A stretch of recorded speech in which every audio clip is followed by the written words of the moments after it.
We read in this week's Parsha Vayechi. Vayechi Yaakov beretz Mitzrayim 17 shana. And Yaakov lived in Mitzrayim 17 years.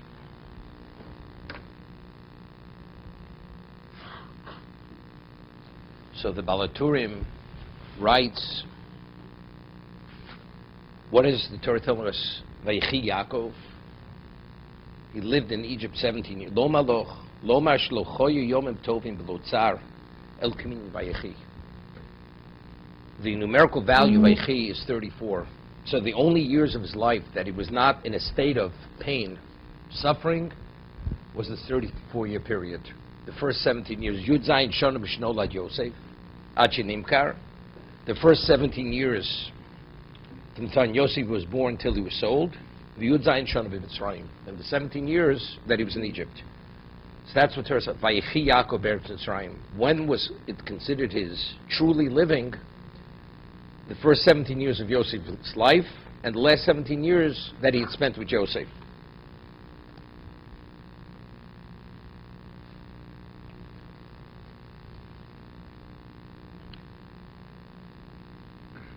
But the Torah tells us, but comparatively speaking, Vayechi Yaakov beretz Mitzrayim 17 shana. Why is it important for us to know how many years he lived in Mitzrayim? 17 years. So the Balaturim says, Sharishonim lo hiyu chayim. Even though they were special, but ultimately had to the end. They ended believing that he was killed. Shrei Omar ki Eiri el b'ni ovil she'ola, because he had said, after he believed he was killed, I will go to the grave in a state of grieving. So therefore it says, so when was it truly, where it didn't end in pain, was the last 17 years of his life. In totality, the 34 years were the most special. Those are the 34 years he spent with Joseph. However, comparatively speaking, since the first 17 ended believing that he was killed, it was ended tragically. So it's only the last 17 years that they were not in any way undermined or diminished. You have to understand. I mean, until Yaakov took the brachos from his brother, from Esav, it was 63 years of his life. So why is it he only lived, truly living, that he wasn't in a state of pain, suffering, only the 17 years that Yosef, from the time he was born, and the last 17 years. What about from the time he was born until he had to flee for his life as a result of taking the brachos, where Esav vowed to kill him? He was committed to learning day and night. We find even Shem Ve'ever, his level of commitment to Torah study. So why was that considered living? We find that from the time Yaakov, even from the time of conception, and when finally the fetus is developed into life, it says, Vayisrotza abona b'kirba. There was agitation within Rivka's womb. Even before he was born, there was already a battle going on between good and evil. So the good and evil that he had to contend with Esav, that already started pre-birth. This was not Vayechi. Even though Esav did not vow to kill Yaakov until the brachos were taken, but actually Yaakov knew the reality. He was within the proximity of his antagonist, of his enemy. This is his arch enemy, that Esav will do whatever he can to undermine the existence of Yaakov and his influence. Therefore, even though he wasn't actually openly hostile to Esav to him, but those weren't years. It was only when he's fully detached from that whole environment, which was when he parted from Esav totally. That was from the time Yosef was born, because he was the Lehova. So he wasn't concerned about Lavan any longer, and also Esav also. So it was those 17 years.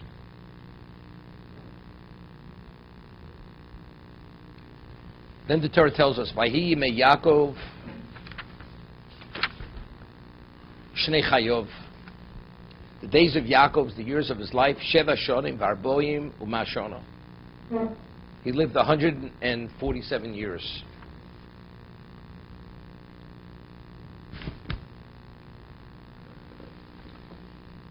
We find, Chazal tell us, based on the Gemara, Megillah, that whenever it says Vayehi, Vayehi is always an expression of tsar, of pain. Vayehi Yaakov, Yemei Yaakov, Shnei Chayov. And it was the days of Yaakov, the years of his life, 7 years, 140 years, 147 years.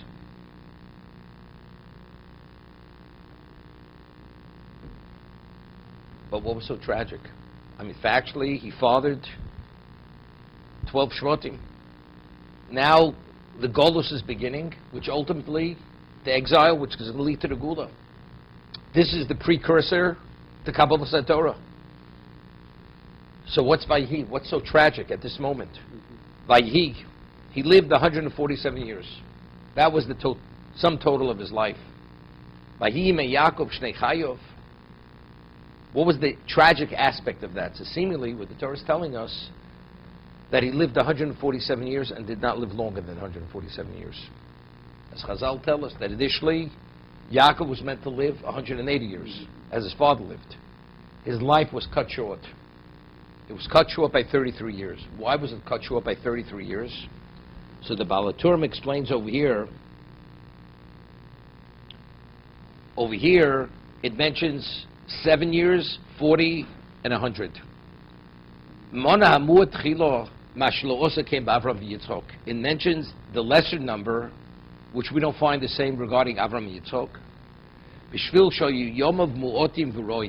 They were few and painful. Therefore, it mentioned the lesser years. He lived 33 years less than his father. His father lived 180. He lived 33 years less than his father. Mishum, why? Tichsiv kilas chin lo savo. A curse which is a baseless curse shall not come about.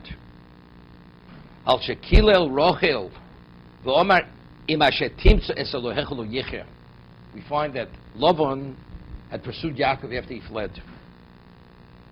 And they sparred with one another openly, and he accused them, why did you take my fetishes?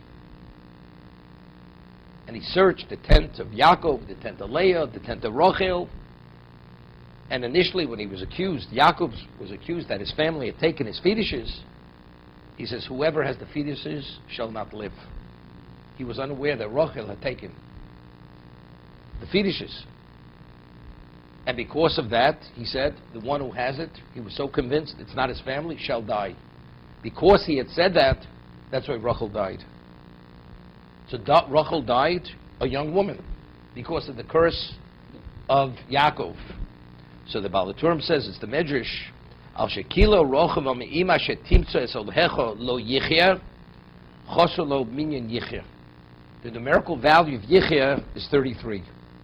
Because it says lo yichya, she will not live, so the yichya, the years of yichya, those years will be deducted from his life.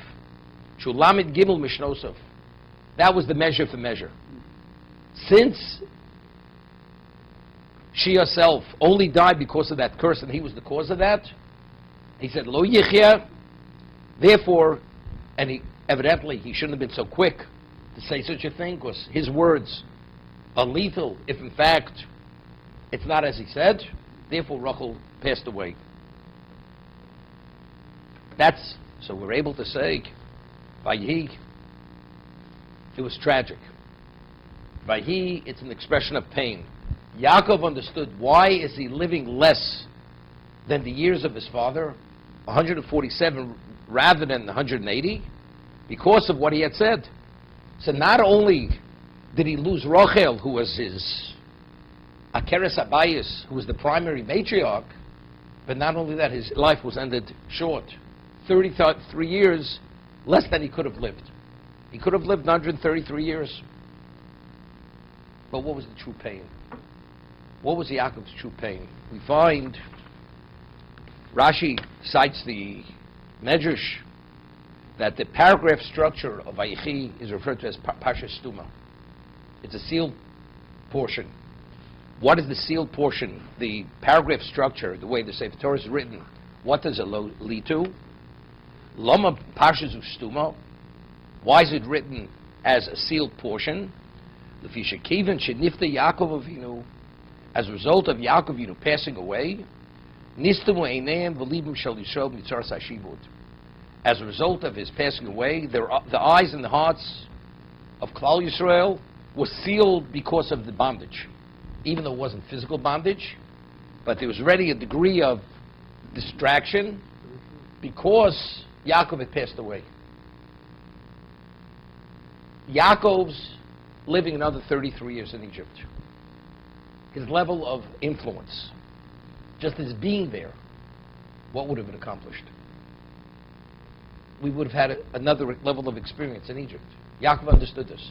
Yaakov understood as long as he's alive, his dimension of being, his kedusha, his merit, will insulate his family.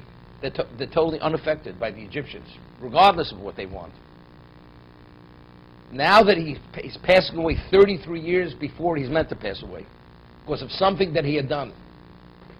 So it's not only his pain that he's dying, but what is the real pain?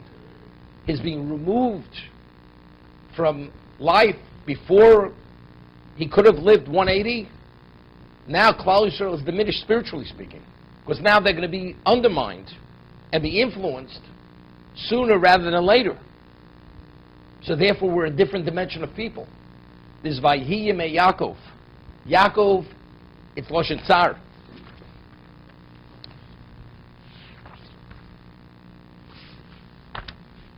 There's a famous Dazakin Bali Tosfos in Parshas Vayigash. We find that when Yosef presented Yaakov before Paro, he was like taken aback, and he says to Yaakov, how old are you? He never saw such an old person in his life. So what did he answer? He says, I'm not as old as you think. I'm 130 years old, and my life, my age is not even nearly what my father or grandfather had lived, because Yitzchak had lived 180, and Avram had lived 175, but they were few and painful. Ma'otim v'roim. So the Medrash explains,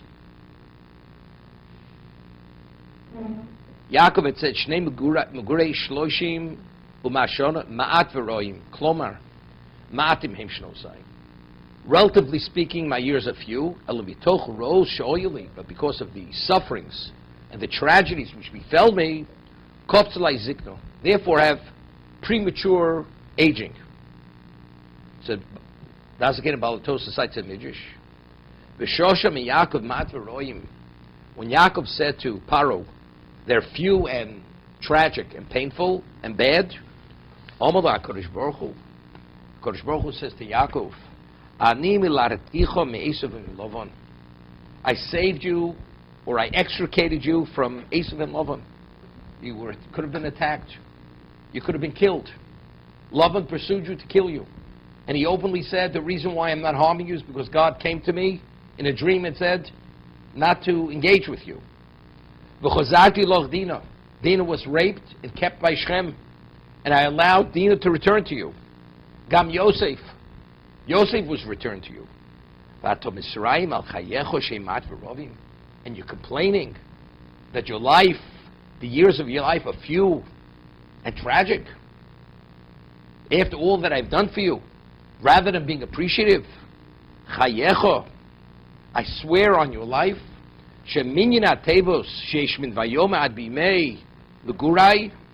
that the number of words that you said to Paro, starting from Vayomef, he had said, until the days of my sojourning, those number of words, which are 33, you will not live to the extent of your father. 180. And if you count the words, it's 33 words. So for each word that you express, which was a complaint, therefore you'll have a year deducted from your life. And this is the number which was deducted from his life. Yitzchak lived 180 years. Yaakov lochai elo kuf mem zayin. Yaakov lived 147.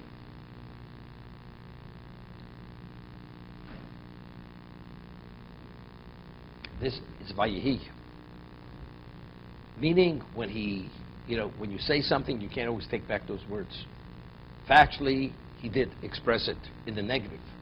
God says, after all that I've done for you, you're complaining in the presence of this heathen. It's not a big, he's saying, what are you complaining to this person? When you expressed it, he says, you're complaining. How could you complain if you appreciate the end result? Yosef was returned. You could have been destroyed by Esav and Lavan, you were not. If you would have seen it in that context, they're not few and they're not painful. They're not tragic. You succeeded despite everything. This is miraculous. You should be ecstatic rather than seeing it as few and tragic. Therefore, because he did not see it this way, therefore HaKadosh Baruch Hu says, Hashem says, for every word you can have a year deducted from your life. So again, either it's, as the Baal HaTurim cites the Midrash, because he says, Lo Yichya, because he was the cause of Rochli Menu's passing. Therefore, as a result of that, for the word Yichya, which is numerically 33, he had 33 years deducted from his life. Or because he had made the statement complaining before Paro how few and how tragic his years were. This is the reason. Therefore, Vayechi, when Yaakov now is passing away at 147, understanding what his shortcoming was, he's pained.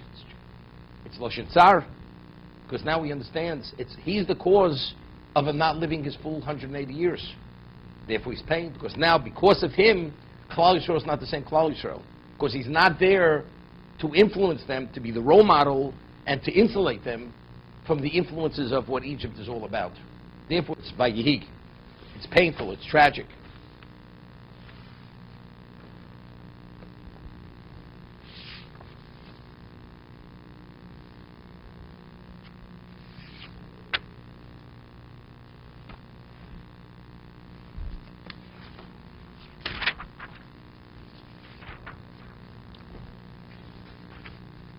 The Torah tells us, Vayikru Yimei Yisrael Lomus, the days of Yisrael were coming close to pass on.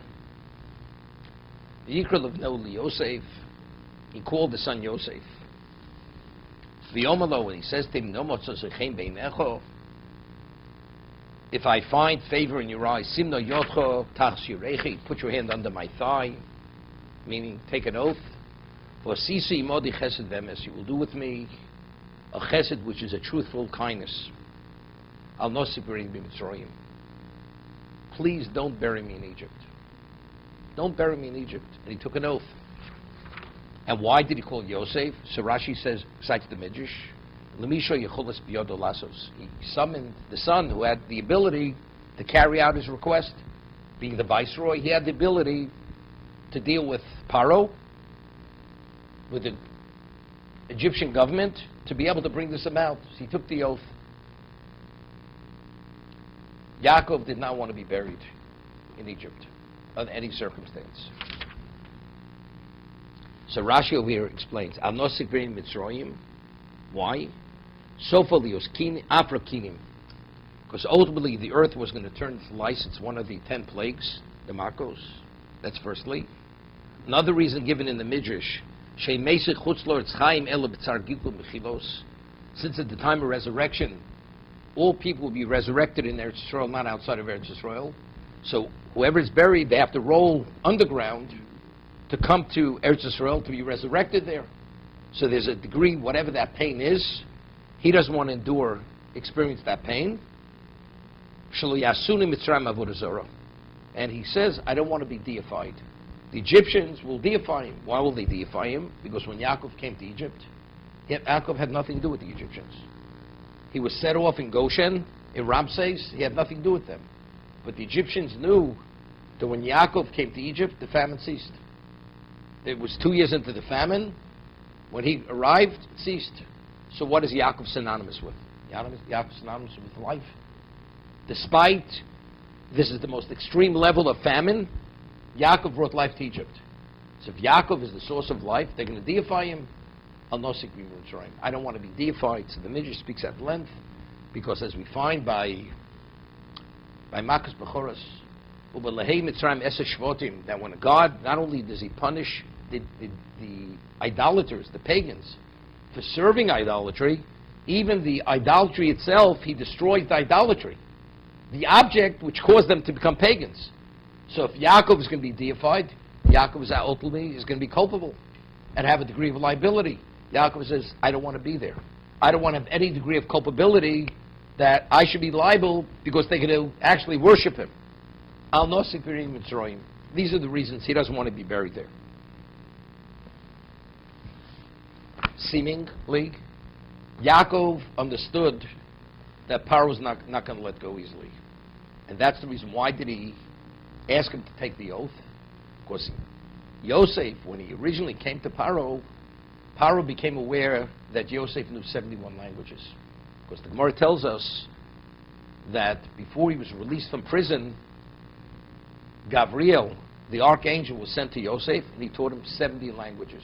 He taught him that he should know, be proficient in 71 languages. Paro, the monarch over the most advanced civilization, was proficient in 70 languages. Yosef knew one more language than Yosef. And this had to be a secret. Why? Because it would become known that Yosef knew one language more than Paro, he would have been dethroned. They would have removed him as king. So he took an oath. Yaakov imposing an oath on Yosef, the whole idea was it's not that he didn't trust Yosef, because Paro, he would deny him that right. He says, I'm not allowing you to take him. So Yosef would say to Paro, but I took an oath to my father that I will remove him from Egypt. So he would say, it's irrelevant. Violate the oath. So Yosef said to Paro, if you want me to violate the oath to my father, I will violate the oath that I took to you, and I will divulge that I know 71 languages.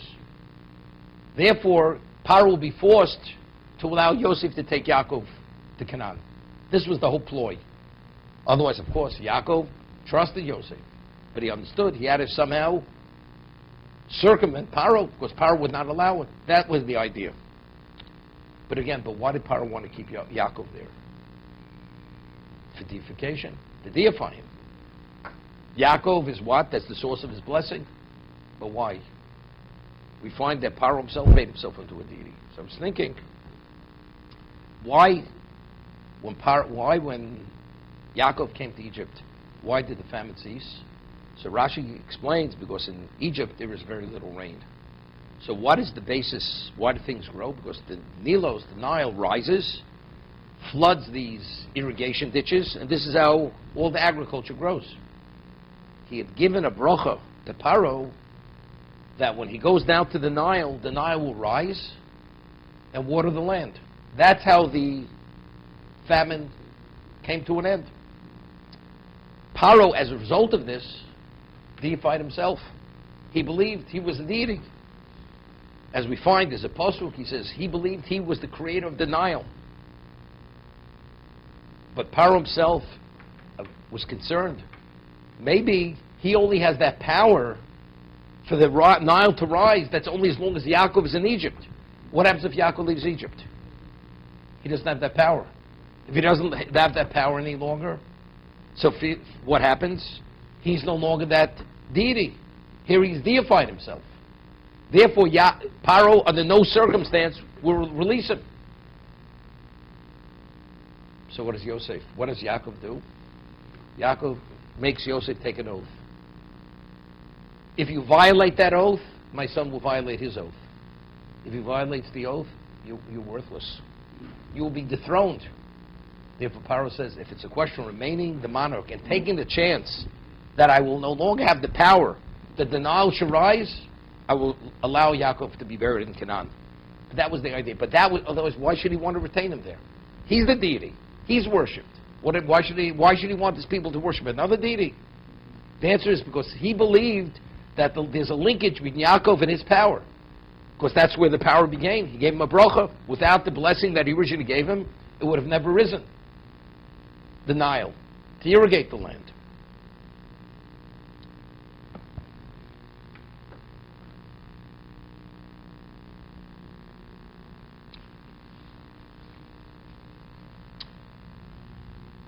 We find in the portion of Vayigash,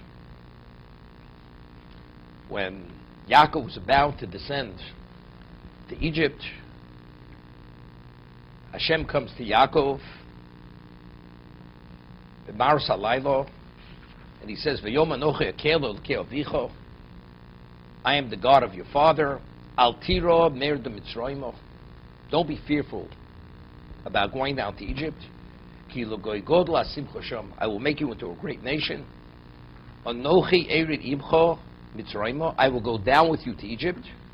V'anochi alecho gamalo. And I will bring you up. I will bring you back. V'Yosef yoshes yodo aleinecho. And Yosef will put his hands on your eyes. He will close your eyes after you die. So what is God saying to him? God is giving him a guarantee before he's going down. I will bring you back. What does that mean? Evidently, it wasn't simple. It wasn't simple for Yaakov to be released from Egypt. God says, I will give you a guarantee. I will bring you back. A'alcho gamalo. You will ascend. You will ascend from there. So when Yaakov now is speaking to Yosef, Yaakov knows it's going to work out. But what we say, yeah, but you have to take the initiative. What is the initiative? We have to somehow work it out that what God had said should happen. But it's going to happen in either case. Yaakov was meant to have the brachos. But Rivka, it had to be facilitated. Therefore, Yaakov had to present himself in the guise of Esav. It's not only because he deceived his father. If he's meant to have the brachos, because there has to be a Klal Yisrael, Esav cannot have the brachos. So how do we go about getting the brachos? What's meant to be Yaakov's? What's rightfully Yaakov's? He has to pose as his brother, and his father has to believe he's Esav, and he gives him the brachos. That's how it came about. Yaakov is returning to Egypt. Is returning from Egypt to Canaan. How are we going to facilitate it? Yaakov calls his son before he's about to die. He says, Al nosik re'im Mitzrayim. I don't want to be buried there. Before he goes down, Hashem gives him the guarantee, I will bring you back. You'll return. Your son, all he'll do is close your eyes when you die.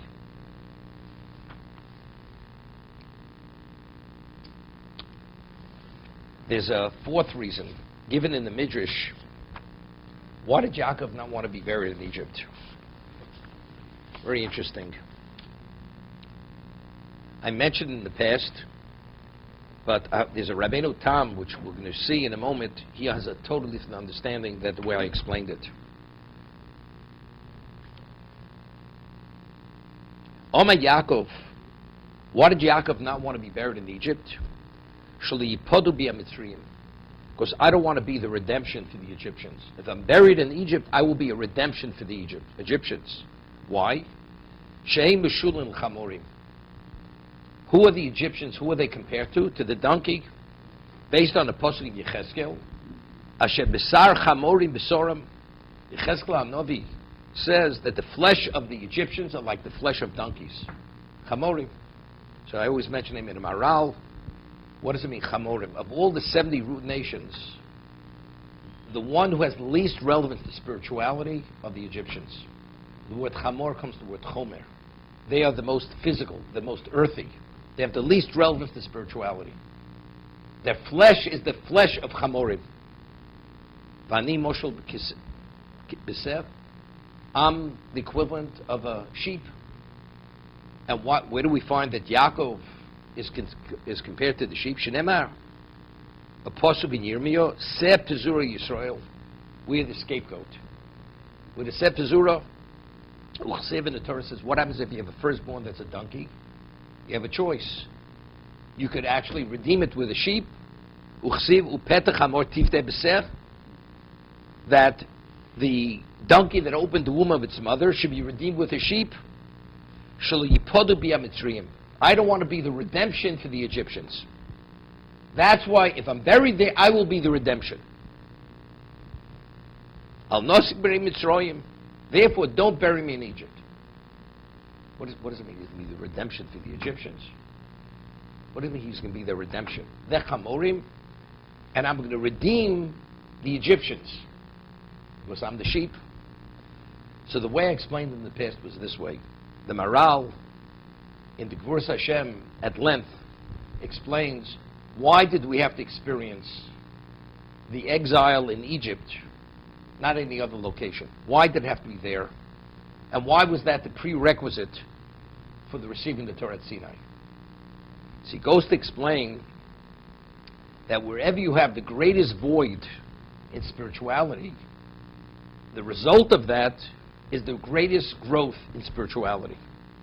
So because of the 70 root nations, the ones who have the least relevance to spirituality, the Egyptians, as we say, they were shtufe zimo, and he explains the morale, that was the location of witchcraft and of promiscuity, and therefore we speak about Toavas Mitzrayim, the abominations of Egypt. Why did they have such a level of abomination? Because they had the least relevance to spirituality. If they would have been more spiritual, they wouldn't have it.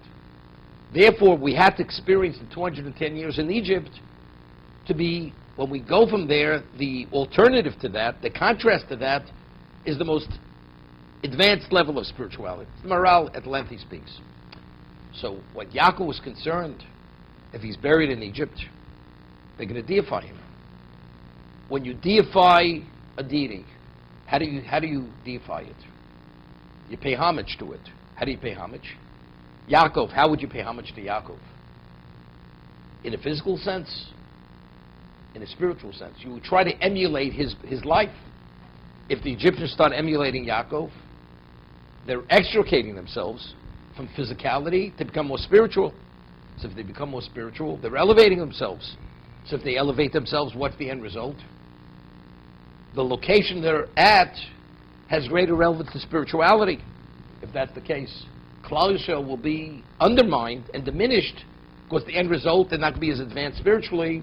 Therefore, that's what it means. I don't want to be a redemption for their physicality. I don't want to spiritualize them. They should be more spiritual. Because if they're more spiritual, the consequence is Klal Yisrael will be less spiritual. This is Al Nosib Gerim Mitzrayim. That's the way I understood it. However, the Dazakene Bali Tosfos cites Rabbeinu Tam, who cites this midrash. Al Nosik Berein Mitzrayim. Omer Rabbeinu Tam. Shoyore Shlo Yinatzlu Mitzrayim Esamakos. Yinotzlu Mitzrayim Esamakos. Bavuro. We find that the 10 plagues came upon Egypt. So if he's buried there, his presence in Egypt, even though it's his physical body, that will protect him. There should not be the 10 plagues. Im Yikov Mitzrayim, Shrei Nikro Yisrael Sep Zuro. We find Yaakov Avinu, his name is Yisrael. The Navi refers to him as Sep Zuro. He's the Seh, he's the sheep. Mitzrayim Nikrab Chamorim, Shenemar Asher Besar Chamorim Besoram, Uksiv Petach Hamortif de Beser. The Egyptian is compared to the, analogous to the donkey, and the Torah says you redeem the donkey with the sheep. What is the redemption? Yaakov being buried in Egypt will cause that there should not be 10 makos. So the question is, so let there not be 10 makos. Let there not be 10 makos. I don't want to be the cause that they should not have the 10 makos. And if there is 10 makos, there isn't 10 makos. That's between God and the Egyptians. So if he won't punish them, why is it so tragic if they're not punished? Yaakov says no, there has to be 10 makos. The question is why? We'd once mentioned a medrash when we were sent out of Egypt. The Torah tells us, Vayechi b'shalach Parosom, when Paro sent out the people. So the Medrash says, Vayehi, Vai. Hashem says, woe to me that I had to send out the Egyptians after 10 plagues, the Jews after 10 plagues. Because if they would have remained longer, I would have brought upon them other plagues, additional plagues. But because they had to leave then, therefore I could only bring upon them 10 plagues. Moshe Adav, what is it analogous to? There was a person who endangered the prince's life. And the king wanted to punish this person. who hurt the prince. So he gives the order he should be beaten. They start beating him, and the man dies under the whip. So the king is pained that the man died, because he says, if he would have lived longer, I could have tortured him to a greater degree. But now that he's dead, I can't torture him any longer. So Hashem is saying, I'm pained that I'm not able to give them more plagues. Only 10. Vai shesholach. Hashem says, woe that I had to send them out after 10. So there's a Beis HaLevi. The Beis HaLevi explains, he asks a question. It says, V'rachma v'kol masov. Hashem is pained that he can't bring more suffering on the Egyptians. It says God's mercy is on all his creation, even the Egyptians. To say he's pained, so he explains the Beis HaLevi that every plague had a dual value. On one hand, it was punishment. On the other hand, every makkah was a revealed miracle. What happened to the Klal Yisrael when we were in Egypt? We became Uvdei Vodazora. We became pagans. What is a pagan? A pagan is a person who believes that there are powers that exist outside of God. That God is not dictating. It's not that nature or the power is a manifestation of God willing that power, but rather these powers are independent of God. What did the revealed miracle reveal? That God is fully involved. Every one of the levels of the miracle addressed every power that existed. There is nothing in existence that God does not control. The 10 encompassed all these issues. And as a result of this extricated them from the pagan beliefs. And we became not only intellectually monotheists, we internalized monotheism. That Hashem is Echad.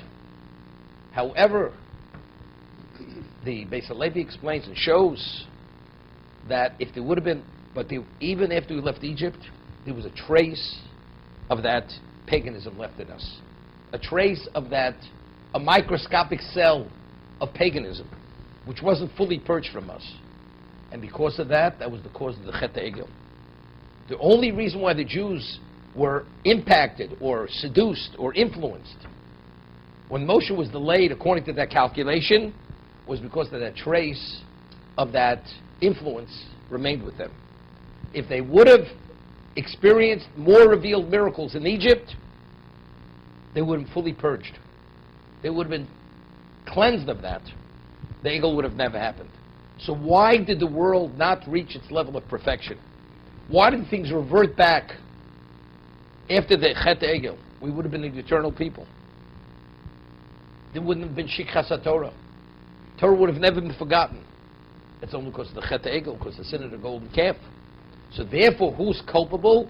And he shows from Psukim, from verses, that at the end of time, Hashem will destroy Egypt because they're directly responsible for the paganism, for the Chet Egel, because of that trace of paganism that remained within us. Vaisha Sholach. Woe that I couldn't send them out. So here we had 10 plagues, and this undermined the effect of Kabbalah Satorah. So what would have been if there wouldn't have been 10 plagues whatsoever? Where would we have been spiritually? If Yaakov would have been buried in Egypt, there wouldn't have been 10 plagues. What would have been if there wouldn't have been the Esamakos? That level of revelation, that level of exposure to the Yad Hashem, to God's hand in the most obvious way wouldn't have happened. So all those influences would have remained with us. We could have never been a Klal Yisrael. Therefore, he says, under no circumstances, Al Nos Mikrim Mitzrayim, the Chamorim. And the Torah says, Chamor Tivte Beser, I don't want to be the redemption. I don't want to free them of the 10 plagues. They have to experience the 10 plagues. Not that they should be pained. That my children should witness God in the most obvious way, that they should be extricated and elevated and advanced, that they should be able to be removed from this impurity, to have a capacity to receive the Torah at Sinai properly. That's Rabbeinu Tam. It's understanding of this Chazal. Whole different understanding.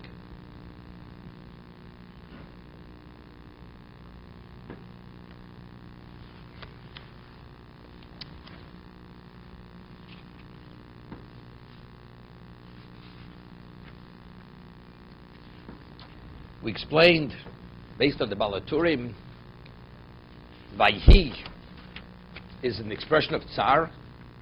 His life was 147 years, because since he was the cause of Rachel's death, when he said, Lo Yichya, the one who has the fetishes, the Trofim, should not live. Yichya, numerically, is 33. So he had 33 years of his life removed because he said, Lo Yichya. That person should not live.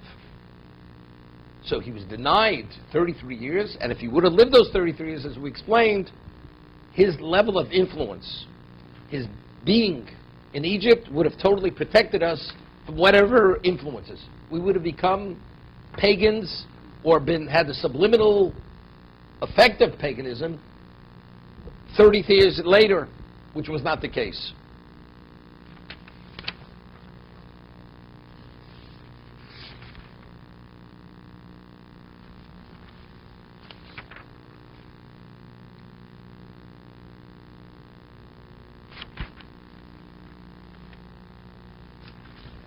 We find that Yaakov says to Yosef, when Yosef comes to receive the blessing, he hears his father's not well. Yaakov, v'yaged liYaakov, v'yachrei advorim, v'yomer liYosef, hine avicha choleh. Behold, your father is ill. V'yikach shnei bonav imo es Menashe es Ephraim. He took his two sons with him, Menashe and Ephraim. Menashe, the elder one, son, Ephraim. So Rashi says, why did he take them? Kadeshi Yivorchem, Yaakov l'fnei Moso. He took them specifically with the understanding that they will receive a bracha before he passes away.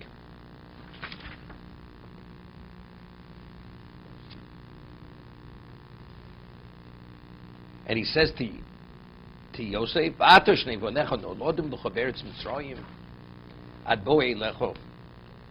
your two sons who were born to you in the land of Mitzrayim before I came to you, they should be mine. Ephraim, Menashe, Reuven, Shimon, Yuli. I'm giving you the gift that Ephraim and Menashe, although they are my grandchildren, they will be considered like my sons, Reuven and Shimon. They will be tribes. This is what I'm giving you. However, any other children that may be born to you, they'll go under the banner of Ephraim and Menashe. They will not be seen as independent tribes. But Ephraim, Menashe, Reuven, Shimon, Yuli, they will be the equivalent of tribes. Then he begins. Ani bevoim Padan. When I returned from Padan, this is when he was returning from Lavan. Mesolai Rochel. Rochel died. It says Olai. The Torah should have said Mesa Rochel. What's Mesa Olai Rochel? Seemingly, Rochel died because of me. The Eretz Canaan, Bederach Bot Kibras Eretz Lovo Ephroso, at a certain distance from Ephros. Vekvresham Bederach, I buried her on the way. Derech Ephros, he Beis Lochem. Beis Lechem.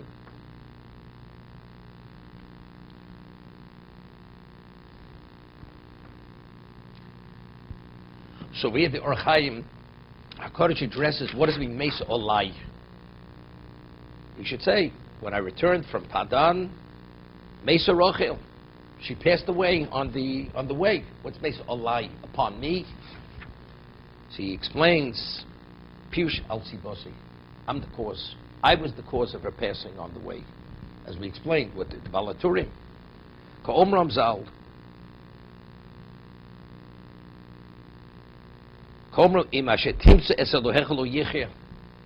Because he says, whoever has the fetishes will not live. And he was unaware that Rachel had them. So why did Rachel pass away on the way? Because of the curse of Yaakov. Mesa Olai. I'm responsible for that. V'ilu hoisa kayemes Rachel. He has a linkage here. First he says, Ephraim and Menashe should be like Reuven and Shimon. Then also, when I returned from Padan, Rachel passed away. What's the connection? It's unrelated.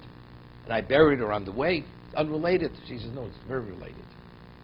Because if she wouldn't have passed away, who would have been the one to bear Ephraim and Menashe? Rachel would have had other children. But because I was the cause of your mother's death, because I cursed the one who had the fetishes, the trophim, therefore I couldn't father any other children. Because those children were meant to be from her.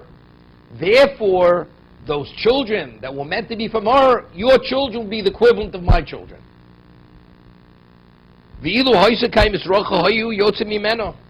Ephraim and Asher would have been born from Rachel. But now that, because I'm the cause of her death, Mesa Olai, Yotzim Yosef, Shubechinas Yaakov. Because Yosef's dimension of being, in terms of his innate spiritual dimension, was similar to his father. Gam Bechinas Rachel. That's the Mesa Olai. That's why it uses the term Olai. I'm the cause. And because I'm the cause, therefore, Ephraim and Asher were born to you. They are the equivalent of my children. Because they would have been my children if Rachel wouldn't have passed away. He wanted to appease Yosef. He was the cause of his mother passing away before her time. Why am I giving you this gift that your children are the equivalent of Reuven and Shimon? Because I'm the cause of your mother's death. That's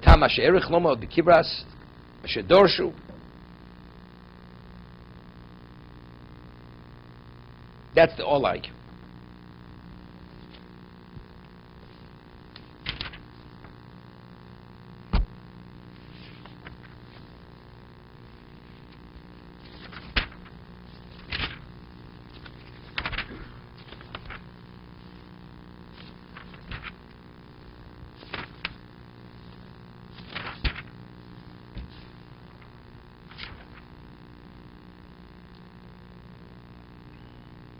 I'd explained, Rabbi Bachya writes that all the monarchs of Egypt, their title was Paro, the Pharaoh.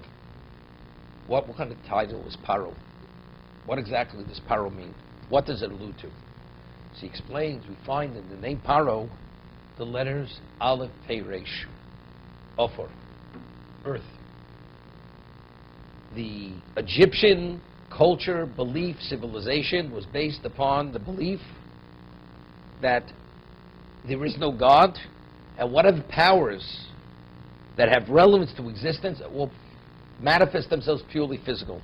There's nothing that exists beyond the physical realm. There may be a God, but it has no relevance to the physical realm. That was the fundamental belief of Egypt. Therefore, that's Paro. What is our belief? Everything is offer. Everything is earthy. Everything is rooted in the earthiness of existence. There's no such thing as a spiritual realm. That's the Egyptians. That's the Rabbi Bachya. If we find, in the pyramids, they have, when they bury their mummified, their paros, the pharaohs, that food and vessels, that everything there, because there's nothing beyond there. There's no spiritual realm. Even in death, it all has relevance still to the physicality. The spirit has relevance to this physicality. It's all physical. Because the question is, Yaakov wanted Yosef to take an oath. And if Paro would not allow him to be bound to the oath, he says, you could break the oath. Yosef said, well, I'll break my oath. And I will divulge that I know one language more than you. And therefore, you will be dethroned.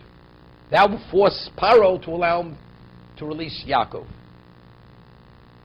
Does it really make a difference? 70 languages, 71 languages. What exactly is the significance of knowing one more language? Is it one more language? So the way I think we have to understand it, we see this, Rabbi Bachya says this principle, and the Maral of Prague many times. What is the significance and the symbolism of the number 7? 7 is Teva, is nature. The world was created in 7 days. 7 days in a week. 7 is the natural order.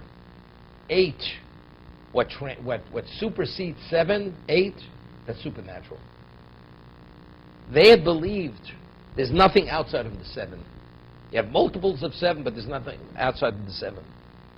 Paro, as much as he tried to learn the holy tongue, Lashon HaKodesh, he wasn't able to contain it. Of course, he had tutors trying to teach him. He couldn't contain it. His maximum was 70. He could not go beyond the 70. Yosef was 71. So what does 71 signify and symbolize? Supernatural. If he reveals that there's such a thing that contained in one entity, 71, this refutes the basis for the Egyptian belief. Once it's refuted, there's no basis for Egyptian civilization any longer. So everything is undermined. And he understood everything's at stake. Yosef says, if you force me to violate my oath, I will violate the oath I took to you. And I will make it known that I am 71. And if I'm 71, there's a refutation on everything you stand for. Therefore, Paro understood, as a result of that, everything's at risk. You can take your father. As your father made you swear, I will release you. That was the understanding. So as I said, the only reason why he wanted to resist was he believed the basis for his personal deification, that the Nile only rises, was based on the bracha he received from Yaakov. So if Yaakov is taken out of Egypt, maybe he'll lose that power. Factually, he didn't lose the power. Because it says whenever he went down to the Nile rose towards him. So factually, it turned out where he still believed that he was a deity. He believed that. And unrelated, Yaakov may have given that, but he was deified because of Yaakov. This is the understanding. But you see, but the question is, why do you think of it? You know, very often you don't think of something unless it's preordained that you should think of something. What did Yaakov think that to adjudicate him? Not to impose the oath on Yosef. God gave him a guarantee. I guarantee you I will take you up. What's that? Now we only have to what? Take an initiative how to facilitate that. That came to mind. As a result of that, he came up with this ploy. You take the oath. If he forces you to violate your oath, you'll violate his, and as a result of that, you'll be able to leave Egypt.